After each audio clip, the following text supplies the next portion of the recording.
Quand les nouvelles s'affolent, Métropole fait le point.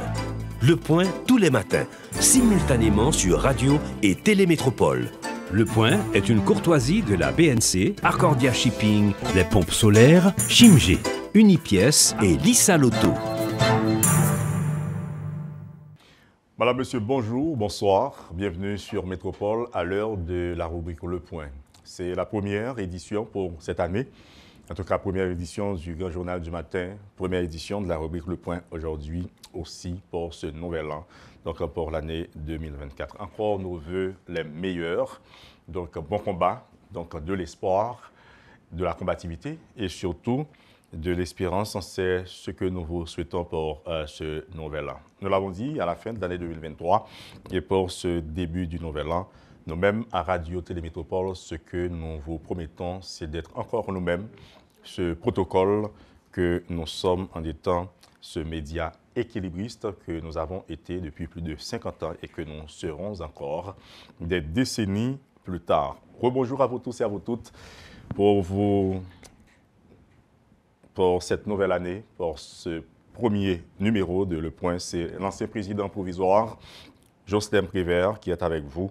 On va parler politique, largement large, on va parler actualité, mais on va parler aussi de ce dossier, sa convocation ou sa comparution par devant le cabinet d'instruction dans le cadre d'un dossier de corruption qu'on lui reproche. On va en parler globalement. L'ancien président Jocelyn Prévert est avec vous, avec nous, sur le plateau de Métropole.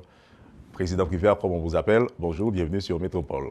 Bonjour, M. Desaugustes. Bonjour, tous téléspectateurs, téléspectatrices, radio, Télémétropole. C'est avec grand plaisir que matin, j'ai accepté votre invitation pour parler de la politique, pour parler de la conjoncture que vit notre pays et voir les perspectives d'avenir. Avant d'entrer dans les débats, vous me permettrez de saluer le peuple haïtien, mes compatriotes, de leur souhaiter une année 2024 bien meilleure qu'a été 2023. S'il est vrai que chaque 1er janvier, c'est l'opportunité qui nous est offerte d'offrir des vœux à nos amis, à nos proches, nos familles, nos compatriotes, mais le 1er janvier est pour nous Haïtiens, a pour nous Haïtiens une autre signification. C'est cette date qui rappelle la fin du colonialisme dans notre pays, qui a mis fin aux guerres de libération nationale, qui a consacré l'indépendance de notre pays, le premier pays formé par des esclaves. En cette journée, une pensée spéciale pour tous ceux qui ont donné leur vie pour nous léguer cette patrie en héritage. Meilleurs vœux à vous tous, mes chers compatriotes, peuple haïtien. Meilleurs vœux à vous tous, directeurs, propriétaires, journalistes, personnels de Radio Télémétropole.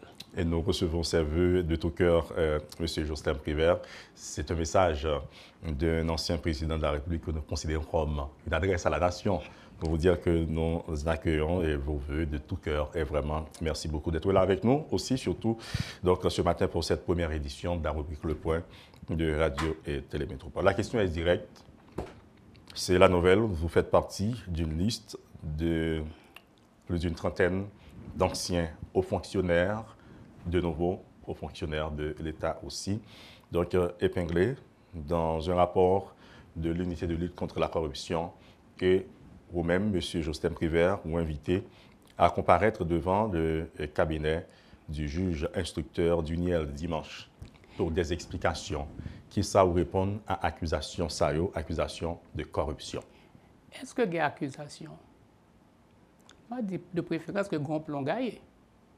Avant même que m'aborder la question qui m'intéresse, m'a signalé un cas, celui de Gérald Jean-Baptiste, qui a été nommé ministre des Travaux publics. En 2009, 2008 ou 2009, qui n'a même pas été installé. Bon. Il a refusé le job parce qu'il avait la double nationalité. Et voilà que son nom, comme ministre des Travaux publics, figure sur cette même liste. Quelle légèreté! La Constitution est formelle. Aucun note verbal ou écrit du Premier ministre, du Président de la République ou du Premier ministre ne peut soustraire un ministre à la responsabilité attachée à sa fonction. En quoi un président de la République, un Premier ministre peut-il être complice des actes posés par un directeur général? Donc, il n'y a pas de dossier. Il y a, comme dit son complot gaillé, une tentative de persécuter moun. Et permettez-moi de retourner sur un cas flagrant similaire. Le 6 avril 2004, j'ai été arrêté à 3 heures du matin. C'est au moment de mon arrestation que j'ai appris que j'étais l'auteur intellectuel d'un massacre, de génocide à Saint-Marc. À aucun moment donné de mes fonctions de ministre, je ne me suis pas rendu dans la ville de Saint-Marc. Encore moins pour participer à un crime, encore moins pour être au courant d'un crime. Ce génocide, ce massacre, ce crime dont on a parlé, va quelques mois plus tard faire l'objet d'un point de presse de l'expert indépendant des Nations Unies pour les droits de l'homme, M. Louis Joannet, qui est à dire ce qui s'était passé à Saint-Marc, c'était un conflit entre deux bandes rivales pour le contrôle du port de Saint-Marc. Et voilà que je serai arrêté pour ce conflit banal entre deux groupes rivaux qui veulent contrôler le port de Saint-Marc. Je vais rester 26 mois en prison et à la fin des fins, la Cour d'appel des Gonaïves, qui va être saisie de cette question, va déclarer que le juge du tribunal de première instance de Saint-Marc est incompétent pour instruire contre Jocelyn Briver, contre Yvon Neptune, contre Calice Delatour, pris en leur qualité de ministre. La Constitution est claire en ce qui concerne la juridiction compétente pour instruire contre les présidents, les premiers ministres et d'autres hauts fonctionnaires de l'État pour des crimes qu'ils auraient commis dans l'exercice de leurs fonctions. Premièrement, l'arrêt de la Cour d'appel confirme que le juge du tribunal de première instance de Saint-Marc agit avec légèreté, mais a commis la grave erreur de ne pas reconnaître sa compétence. C'est la même légèreté qui s'est commise là. Je ne vais même pas me défendre d'accusation ou pas. Premièrement, le juge n'a pas compétence pour instruire contre moi.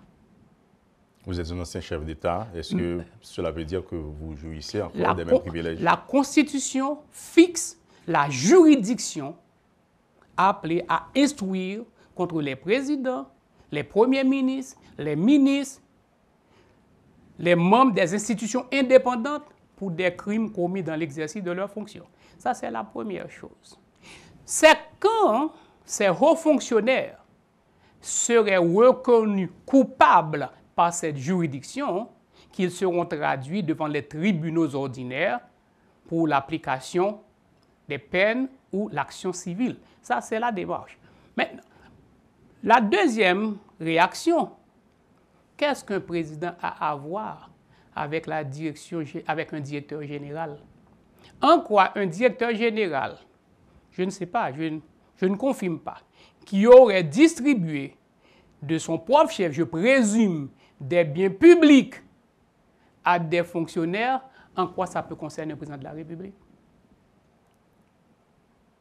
Les présidents ne gèrent pas. Le président ne gère pas l'administration. La conduite de l'action gouvernementale est de la compétence du chef du gouvernement. L'invitation étant lancée, et on dit que on va prendre l'invitation, ça comme tout le monde sur les réseaux sociaux.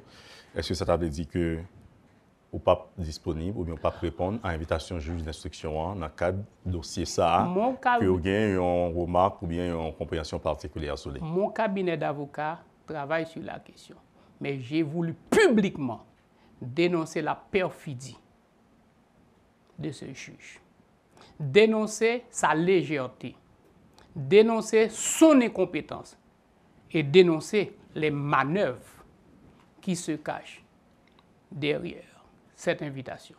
Moi, Jocelyn Privert, j'ai géré l'État pendant près de 40 ans, directeur général de la DGI, secrétaire d'État aux Finances, ministre de l'Intérieur, président de la République. À aucun moment donné de ces 40 ans, je n'ai jamais été épinglé pour un quelconque acte délictueux ou criminel. Mon nom n'a jamais été associé à aucun cas de corruption. Monsieur Jocelyn Privert, en utilisant tous ces qualificatifs à l'égard du juge d'instruction, Monsieur Dimanche, Maître Dimanche, est-ce que là, on peut attaquer au cadre de la justice un homme qui agit au nom de la loi, même si vous avez des réserves en traitant ces actes d'actes perfides, entre autres? Personne n'est au-dessus de la loi, y compris le juge. Les arguments que j'ai évoqués sont d'ordre constitutionnel. La Constitution, la hiérarchie des normes donne préséance à la Constitution sur les lois. Ce n'est pas par le fait qu'un membre d'un pouvoir dit indépendant qu'il est libre d'agir dans l'irrespect, dans la violation des lois. Tout le monde est tenu de respecter la loi. Et les procédures sont clairement fixées par la Constitution et les lois de la République. Personne ne peut les violer, qu'il soit juge ou fonctionnaire. Et si quelqu'un pense pouvoir violer les lois pour m'attaquer, j'ai le droit légitime non seulement de les dénoncer, mais aussi de me défendre. L'indépendance du pouvoir judiciaire ne donne pas au juge toute la latitude de violer les lois du pays et la Constitution. Aussi simple que ça. 26 mois de prison, c'en est assez. Vous rendez-vous compte? Vous arrêtez à 3 h du matin. Vous bourrez dans le pénitencier national. Je me fais 26 mois. Plusieurs risques d'attentat contre ma personne. Et à la fin des fins, pour voir une plus haute instance déclarer que cette démarche du juge était irrégulière, illégale et inconstitutionnelle, comme on appelle ça. La question de la procédure judiciaire en matière d'instruction, et on sait que ça fait débat aujourd'hui depuis l'audition du Premier ministre, le docteur Ariel Henry, et certainement on va en parler davantage avec d'autres avocats, mais peut-être à tort ou à raison, c'est un homme politique, on peut en faire mention. Le docteur Ariel Henry s'est mis disponible, évidemment, après un nombre de mois ou d'années, pourquoi pas, que son nom a été cité dans le cadre de l'enquête sur l'assassinat du président Jovenel Moïse. Est-ce que vous pouvez trouver lui comme ancien chef d'État? Élégant. Vous me passez le mot, je prends ce mot, plus élégant, de vous mettre à la disposition de la justice pour ces explications, peut-être cette défense dont vous faites montre aujourd'hui, M. Jocelyn Privert. Ce n'est pas le même cas. OK. Le Premier ministre a été indexé par le Premier ministre, le docteur Ariel Henry. À tort ou à raison, a été accusé d'implication dans l'assassinat du président Moïse. Comme toute autre personne indexée ou accusée, tout en étant Premier ministre, il a sollicité du Conseil des ministres l'autorisation de se mettre à la disposition. Et pour moi, c'est très élégant de sa part. Je le félicite. Ce n'est pas le même cas. Ce n'est pas le même cas. Il y a un juge qui m'attaque pour des actes qu'un fonctionnaire de l'État aurait commis alors que j'étais président. Alors, M. Jocelyn Prévert... C'est en tant que président qu'il m'attaque. C'est un ancien président qui l'attaque pour des actes par un fonctionnaire. Ce n'est pas Jocelyn Prévert. Ah non, Jocelyn Prévert, si, en sortant d'ici, machine m'a heurté au monde. M'a causé un préjudice. L'hypothèse plainte pour moi. Quel que soit le juge qui m'appelle, je me présenterai immédiatement. Le juge attaque un président, pas pour des actes, pas même pour des actes commis par le président, mais pour des actes commis par un directeur général que j'ignore totalement l'existence. C'est ça la question.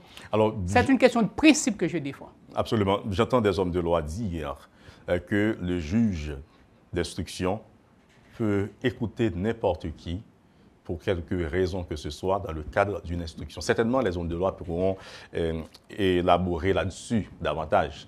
Et est-ce que cela vous rend vulnérable, quelque part, de vouloir peut-être trouver des explications, des informations qui pourraient aider l'enquête, qui pourraient aider l'instruction, par exemple, sans vous épingler ou bien sans vous indexer personnellement ou directement comme ancien chef d'État, puisqu'on déplace le sujet dans le temps comme le chef d'État que vous êtes dans ce dossier? Est-ce que le juge ne pourrait pas vouloir trouver des indices, chercher des informations de vous pour mieux faire son travail? Si le juge m'avait invité pour fournir des explications, pour répondre à des questions, pour la manifestation de la vérité dans le cadre des dossiers, je ne vois pas pourquoi je ne me rendrai pas disponible. Il m'a les mandats, d'après les informations que j'ai eues, c'est un mandat d'inculpation. Je suis inculpé. C'est quoi un inculpé? Ce n'est pas une invitation, c'est un mandat d'inculpation. Donc vous devriez être là où vous êtes au lieu d'être là, derrière les barreaux? Yes. Yes. C'est un mandat d'inculpation. C'était la même chose en 2004. C'est un mandat d'amener qu'on avait envoyé contre moi. Le commissaire du gouvernement, le juge, ne m'avait pas envoyé un mandat d'invitation pour que j'explique est-ce que j'avais quelque chose à voir avec quelque incident qui s'était produit à Saint-Marc. Je n'ai reçu pas de mandat d'invitation, ni de demande d'information. C'est simplement un mandat d'amener. J'ai été arrêté à 3 h du matin, conduit au pénitentiaire à 3 h du matin. Dans le cadre de ce dossier de corruption, de l'unité de lutte contre la corruption, où le juge d'instruction fait état de votre nom et le rapport aussi, vous pensez que le juge instructeur lui a mené une démarche qui viciait à la base pour n'avoir pas respecté la procédure, selon vous? Je dis un seul bagage que je relevé dans sa cap circuler sur les réseaux sociaux. Excusez-moi encore. Il y a un directeur général qui est l'objet de mandat d'amener dans le cadre de cette même affaire. Ce directeur général a été nommé par le président Moïse par arrêté présidentiel en 2019. Il n'est nulle part prévu dans les lois de la Constitution la durée du mandat d'un directeur général. À part le directeur général de la police, c'est un mandat de 3 ans.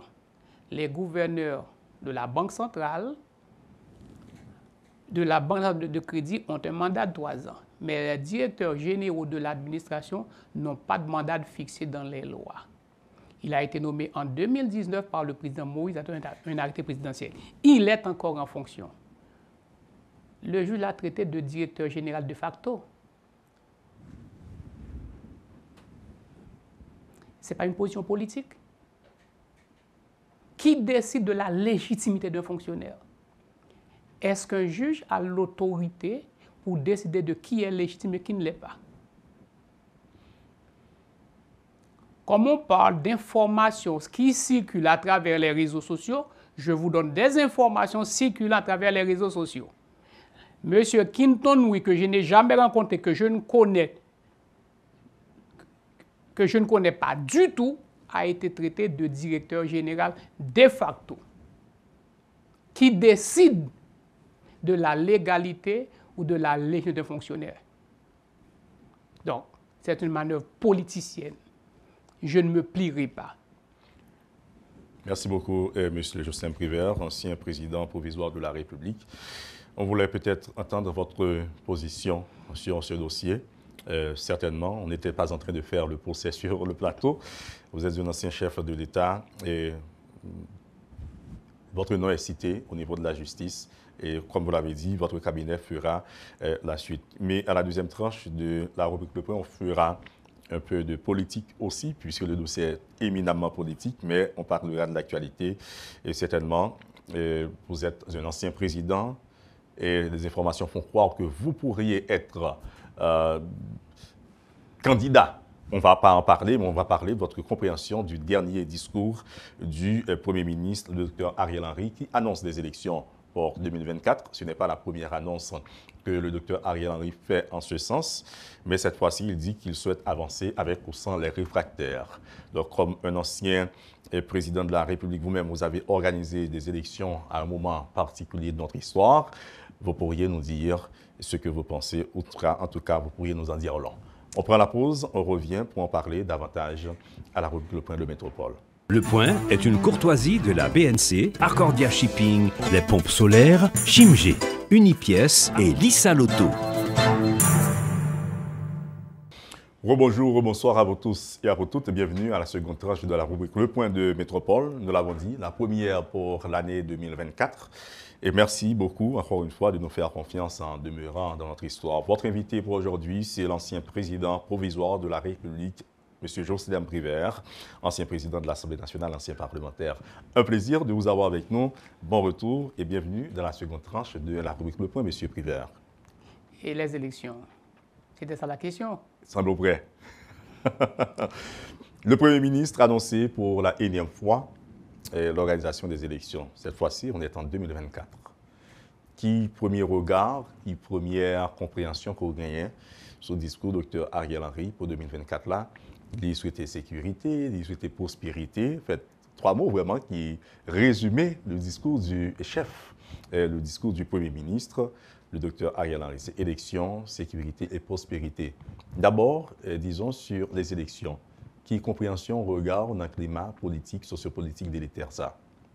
Je ne crois pas qu'il y a d'autres solutions, d'autres moyens de sortir de cette crise sans la tenue au plus vite des élections dans le pays. Si vous me permettez un peu d'histoire, en 1990, le régime militaire du général Prosper Avril est parti suite à un soulèvement populaire. Madame Herta Pascal Trouillot, juge à la Cour de cassation, a été investie dans les fonctions de président de la République. Le 4 mars 1990, 9 mois plus tard, décembre 90, 16 décembre, les élections ont été organisées. En 2004, l'administration du président Aristide a été renversée. M. Boniface Alexandre et Gérald Latortue ont dirigé une transition qui a duré 2 ans. Mars 2004, les élections ont eu lieu en février 2006. En 2016, j'ai été élu président de la République par l'Assemblée nationale. J'ai formé mon gouvernement en mars, le 29 mars 2016. En novembre 2016, c'est-à-dire 7 mois plus tard, les élections ont été organisées. Aujourd'hui, on est à janvier 2024. Dans 6 mois, le Premier ministre aura 36 mois au pouvoir. C'est la transition la plus longue de notre histoire.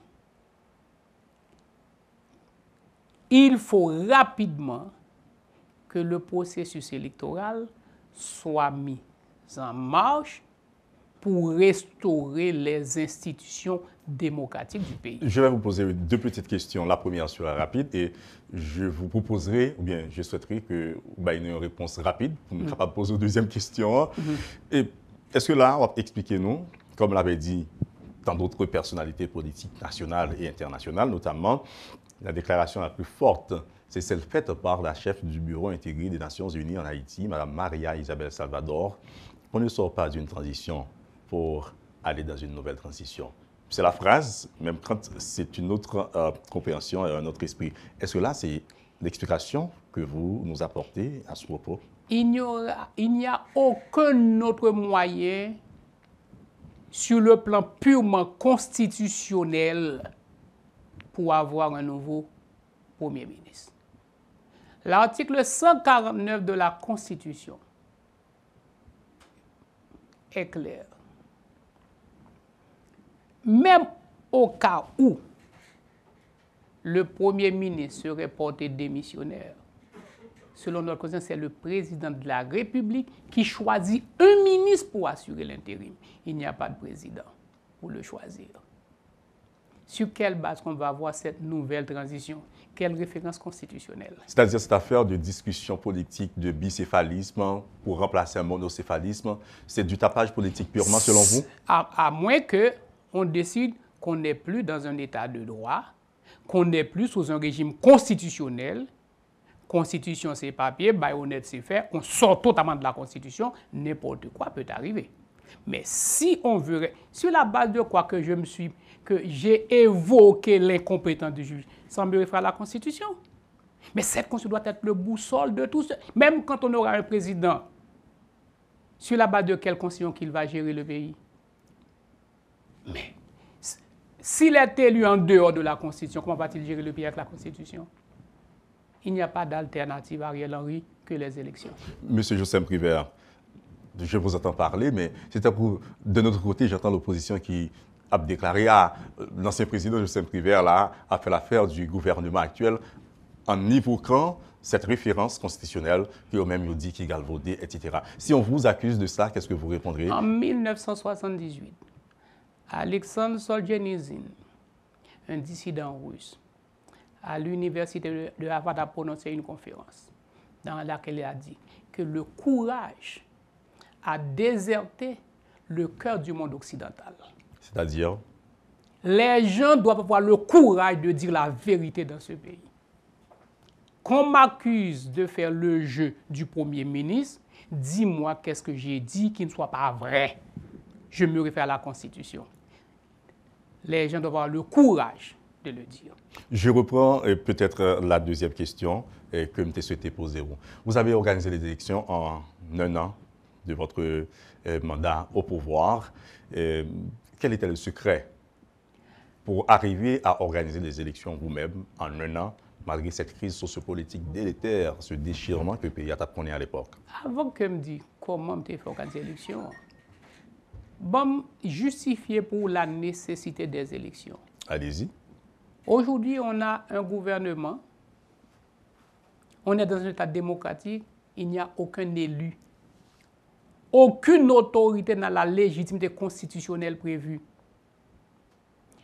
De 2011 à 2023, on a organisé une seule élection, 2015-2016, alors qu'on aurait dû en avoir 8 pendant cette même période. Donc, l'urgence même. Il y a célérité dans l'urgence pour que les élections soient organisées. Le secret? Le secret? Pour avoir organisé les élections en moins d'un an, en un an, de votre mandat, de votre pouvoir? Assumer mes responsabilités constitutionnelles. Former un CEP, lui donner tous les moyens et mettre à sa disposition tout ce qu'il avait besoin pour organiser les élections. Je ne me suis pas interféré dans les élections. Le calendrier électoral a été préparé et publié par le CEP. Je ne fais que le publier au journal et donner toute l'autorité nécessaire au Conseil électoral pour organiser les élections. Maintenant, il y a plein de monde qui a des doutes sur l'origine politique côté gagné, la balance, etc., anti-pouvoir, PHTK, etc. On a tout dit à votre sujet. Aujourd'hui, il y a un groupe de monde qui dit que nous ne pouvons pas aller dans l'élection. Il ne pas aller dans l'élection avec le docteur Ariel Henry, parce que s'il y a allé, il y a l'impression que le pouvoir en place pour le faire petit passe-coute. Bon, on comprend l'expression politique là. Est-ce que je veux dire, vous pensez que le docteur Ariel Henry, le gouvernement de manière générale, a de faire fi de tout ça, et pour avancer avec le processus électoral pour le renouvellement du personnel politique du pays, parce que c'est presque le même discours que toutes les oppositions gagnées face à un pouvoir qui t'a voulu organiser une élection à tort ou à raison en ce sens.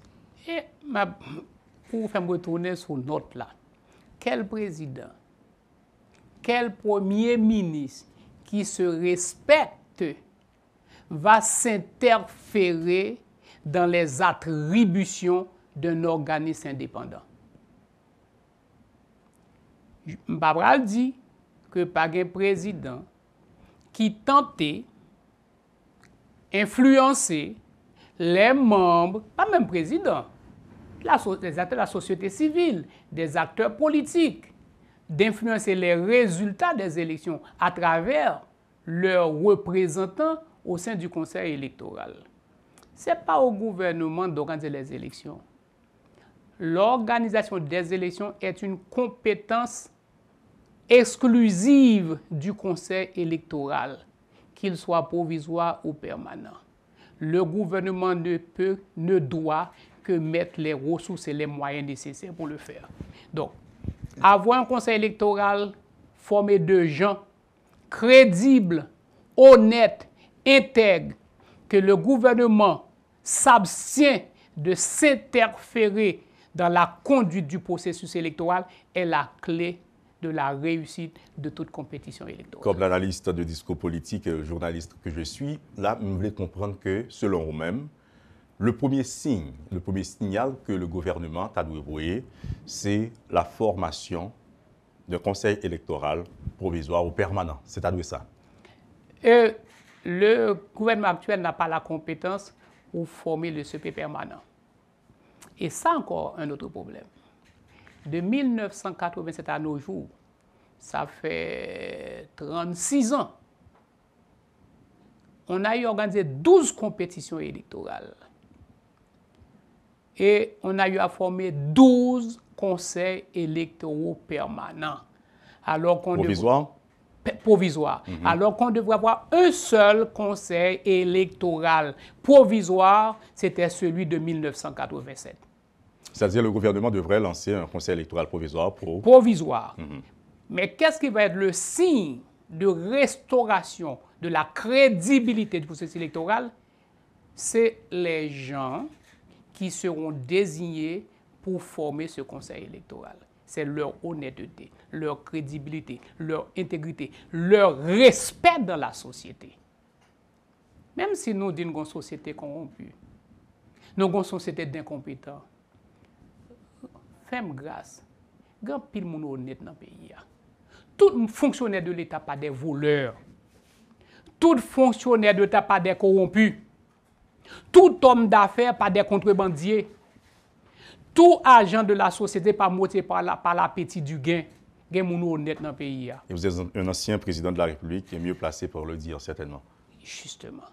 Donc, trouver des gens honnêtes, des gens crédibles, former un conseil électoral et le gouvernement doit prendre la décision publique qu'il ne va pas s'interférer, s'ingérer dans le processus électoral en profit d'un ou de plusieurs candidats. Il y a des gens qui pensaient que 2024, là, sur le plan sociopolitique, capable plus corse, plus meurtrière comme année, et sur le plan sociopolitique, nous t'ai dit, et compte tenu de ces tournées, ces missions qui se suivent et qui se ressemblent en termes d'échecs de toutes parts, de côté mission, de par eux-mêmes, parce qu'il y a des gens qui reprochent les questions de méthode. Il n'y a pas de carotte sans bâton, il n'y a pas de bâton sans carotte, des expressions politiques donc, classiques. Et il y a des gens qui reprochent également des acteurs politiques n'être pas à la hauteur de ce mot, négociation, consensus et l'autre mot. Nous posons cette question, ça, c'est pour nous dire que ça pourra fragiliser le climat sociopolitique là sur le plan d'un combat ou d'une joute électorale aussi. Pourquoi les anciens et les nouveaux libres? Pourquoi les noirs et les mulattes? Pourquoi les hommes du nord et du sud ont pu se mettre ensemble et forger cette nation? Et qu'est-ce qui peut empêcher à ce que cette génération pas qu'à faire le sursaut patriotique nécessaire? Ou soit dit un bagay là que m'adhéré avec. Le pays connaît un échec collectif. Tout le monde a la responsabilité de cet échec, à quelque niveau qu'il soit. Il revient à nous tous de nous mettre ensemble autour d'une table pour dessiner l'avenir. S'il y a un problème qui mine notre société, c'est l'absence de ce leadership collectif. Il y a des leaderships individuels. Le pays aujourd'hui a besoin d'un leadership collectif. Il nous faut à un moment donné laisser de côté nos petits intérêts personnels, nos ambitions personnelles et nous mettre autour d'une table pour dessiner l'avenir pour notre jeunesse, pour notre peuple. Parce que ce qui s'est passé aujourd'hui en 2024, qui sont les principales victimes? Ce sont nos compatriotes vivant dans les quartiers qu'on appelle les quartiers précaires, qui vivent dans les villes de province. Comment recréer de nouveaux espoirs? Comment offrir de nouvelles opportunités à la jeunesse? Et ça passe par la restauration d'une gouvernance démocratique. Une gouvernance démocratique qui respecte les principaux échéanciers électoraux. Nous sommes d'où là. En 11 ans, on n'a eu qu'une élection sur 8. Qu'est-ce que ça nous donne aujourd'hui? Un gouvernement un pays sans élus, des fonctionnaires dont la légitimité est questionnée, un pays où les quelques rares investisseurs laissent déserter le pays pour s'installer ailleurs, un pays où la pauvreté affecte près de 46% de la population et 26% dans la pauvreté extrême. Comment recréer cette prospérité économique pour réduire les inégalités sociales, pour offrir de nouveaux espoirs à notre jeunesse? Si on ne le fait pas, nous condamnons notre jeunesse à être des candidats pour les gangs. Il faut recréer l'espoir. En créant cet espoir, nous pas qu'à écarter nous du choix fait par le peuple haïtien d'un régime démocratique. Ce régime démocratique, justement, en 1987, quand le peuple avait proclamé, c'était à la poursuite du bonheur, à la recherche de son bien-être. Sans stabilité politique, il n'y aura pas d'investissement, il n'y aura pas de création de richesse, il n'y aura pas de progrès, de croissance partagée. Donc, comment 2024, nous, Haïtiens, nous avons mis tête nous ensemble, ce qui nous divise, nous quittons, nous mettons en sourdine, qu'est-ce qui nous unit? C'est cette terre que les ancêtres nous ont laissée. Ce qui nous divise, ce qui nous réunit, c'est l'état de nos concitoyens. Je dis à Port-au-Prince, c'est encerclé par les gangs. Comment recréer l'espoir? Les produits agricoles cultivés dans les villes de Prince n'arrivent pas à Port-au-Prince. Qu'est-ce que ça fait? Ça fait qu'augmenter la misère des deux côtés. Si les paysans produisent et ne peuvent pas vendre, si les paysans produisent et ne peuvent pas vendre, si les produits cultivés ne peuvent pas arriver à la capitale, et c'est ça l'enjeu électoral. L'enjeu électoral, ce n'est pas que y a 2-3 nègres qui ont besoin d'un sénateur, député, président. l'enjeu étoile, c'est l'avenir de 12 millions d'êtres humains. C'est ça qui doit mobile nous, c'est ça qui doit guider pensée nous, guider action nous dans la négociation. J'interpelle et le gouvernement, souvent m'a dit mieux, ceux qui détiennent les rênes du pouvoir et ceux de la société civile et ceux de l'opposition à faire le faisceau nécessaire pour mettre un terme à cette grave crise qui ruine notre pays. Et ceci, vous le résumez en un mot, élection. Il n'y a pas d'alternative.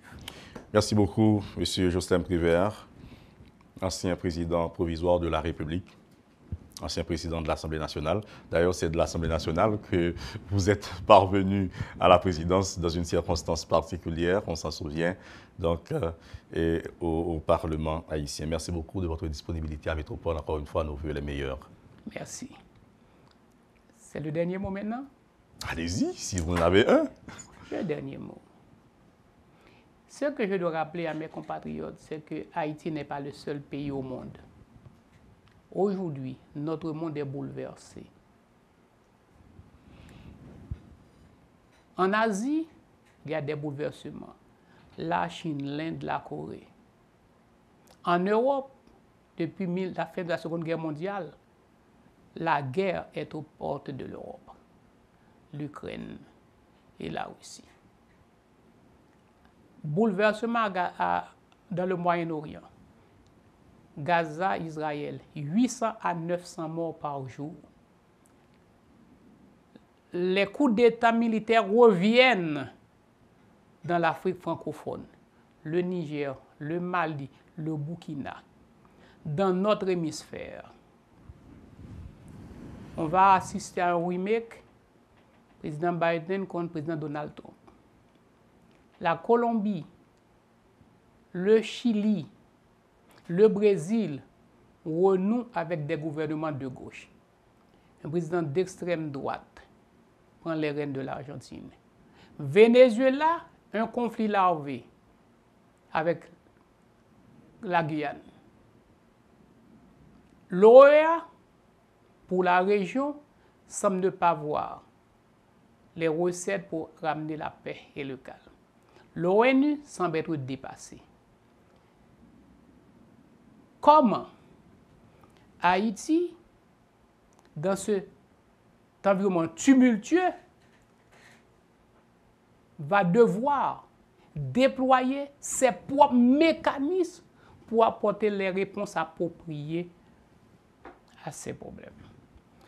Voilà donc une dernière information. La lutte contre la pauvreté a été au cœur des préoccupations de tous les acteurs politiques au cours des 35 dernières années.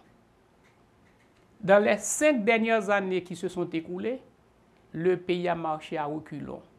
On est sorti d'un taux de croissance de 2,5% en 2017 à moins 3,3% en 2021. Moins 3,3%. Alors que la population augmente à un rythme de 2,5%. 2,5% l'an. Donc, c'est la pauvreté qui s'élargit.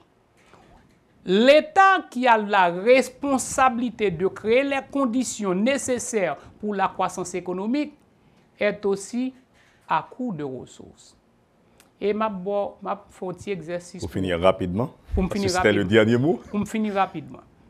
En 2009, le budget qui a été voté par le Parlement totalisait 139 milliards de gouttes.